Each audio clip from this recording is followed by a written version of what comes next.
Well, and the story rolls on. Our team has assembled as and here we go, F Club 7 once again. I can't believe it's 12 months since we made that awful joke. So Tom at the end, Alan, Ben, and of course Lee. Let's summarise the season, starting, well, at the end of the line there. What's been your high point this year? A high point. I'm still feeling a bit emotional after talking to Graham Loudon there. He was quite choked by the end of that. High point for me was, well, the dominance of Lewis Hamilton. Wonderful to see a guy doing something that he does so well, just so brilliantly. You know, it's the Tiger Woods factor. I love watching Tiger Woods play golf when he was at his prime. Because you want to see someone do something well, and it's the same with Lewis Hamilton. That natural talent and that dedication, it's inspiring to watch, isn't it? Let's flick over here. Lee, what's been your moment of the year, do you think? Well, I think it's really the emergence of the younger generation coming through. Max Verstappen, but also Carlos Sainz, who sort of challenged and ended up 10-9 and when it came to qualifying. Yep. Also, Felipe Nasr's not disgraced himself. He had a really strong run in Australia. So whilst we've got some great guys at the top and nearing the end of their career, just to see the young guys coming through, not making any mistakes, driving maturely, I think that's been pleasing. Yeah, that's been really entertaining, thrilling to watch. Alan, you're going to have the hardest job here, Ben. Alan, how about you? Who stood out for you, or what has stood out for you? Ferrari. The fact that they were able to turn what last year was a pretty bad season over the winter and emerge with the idea they were going to win 3 races. And to be honest, when they made that statement, I thought that was going to be a tough ask. Then in Malaysia, the second round on the front row of the grid with Vettel went on to win that one and 2 others. And, you know, this race today, OK, Kimi Raikkonen wasn't there at the end in terms of challenging, but they were close enough just to keep a little bit of pressure onto Mercedes. So hopefully in 2016 they'll make another step forward and we might see a challenge for who's going to be world champion, and it won't just be the silver cars. Yeah, well, that would be fantastic, wouldn't it? Can I ask you to share mics with Ben? Ben, you've been sitting there up in that box for 19 races, calling all of them beautifully, may I add. There's been some thrilling moments. There's been some races that we thought could have been better. Which race has been your race of the year? I think it has to be Austin, and of course partly because of changing conditions. And when you get rain, you always get a wonderful race. And at one point we had Red Bull leading that race, and of course Red Bull failed to win a single race this year, but when Daniel Ricciardo got past Lewis Hamilton, that was a moment of the season.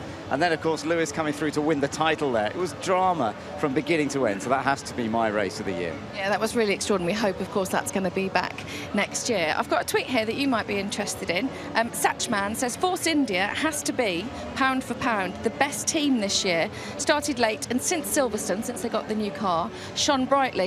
You can't argue with that, can you?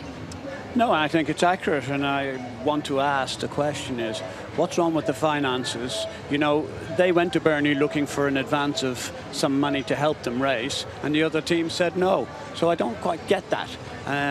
So they weren't able to get the money, therefore they weren't able to get the improvements of the car. So that's a question that's for other people to answer.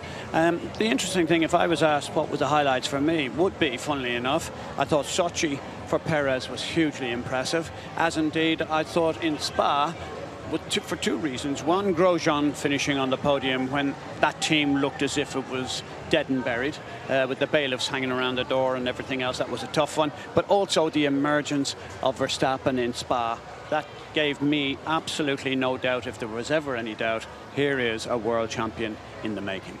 And David, we've tried to leave you with absolutely nothing to say, but I'm sure you can dig something out that's been a little gem for you that you've loved. Well, rather than sort of adding to what the guys have said, you know, Formula One for me is always about bringing together great individuals and empower them within the team. And if you have a team of people all empowered, then they can do amazing things. And whether it's a small team with a small budget like Force India, whether it was what Graham Loudon was saying with Marussia and the difficulties they had, or whether it's the might of Mercedes, it's not the name above the door, it's the people within.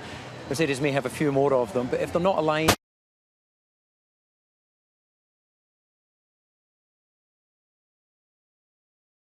Can you hear me? Oh yeah, I'm back on. You're back. I heard myself go. It's really disconcerting when you suddenly can't hear yourself. I know that's probably good for the people at home. I never could. Yeah, no, but actually that is my point. I've really enjoyed working with this team. So thank you to the BBC, all the people that we don't see behind the cameras and back in the TV compound, which is always 3 days camel ride from where we actually work in the paddock. So we burn a lot of shoe leather going back and forward to bring the coverage. So thank you to the team.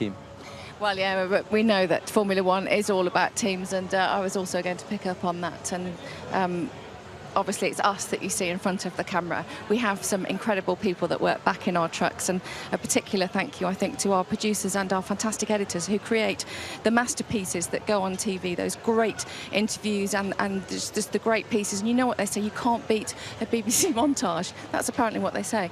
And they're working hard on the review, which will be going out on the 12th of December for you at 1. Lewis Hamilton making history. We'll be looking back at this season and picking out all the best bits, the bits that worked, some of the bits that didn't, and all of those hair-raising moments, those breath-stealing moments. And next season is 112 days away until Melbourne, till the Australian Grand Prix on the 20th of March. Wow, it sounds like it's going to be an extremely long winter. It won't be. It always zips by very quickly. Our special thanks to you, whether you've dipped in and out of Formula One or whether you've watched all of our coverage this year and all the years that we've been covering. We thank you very much, and we'll see you, hopefully, all of you, in 112 days. Goodbye.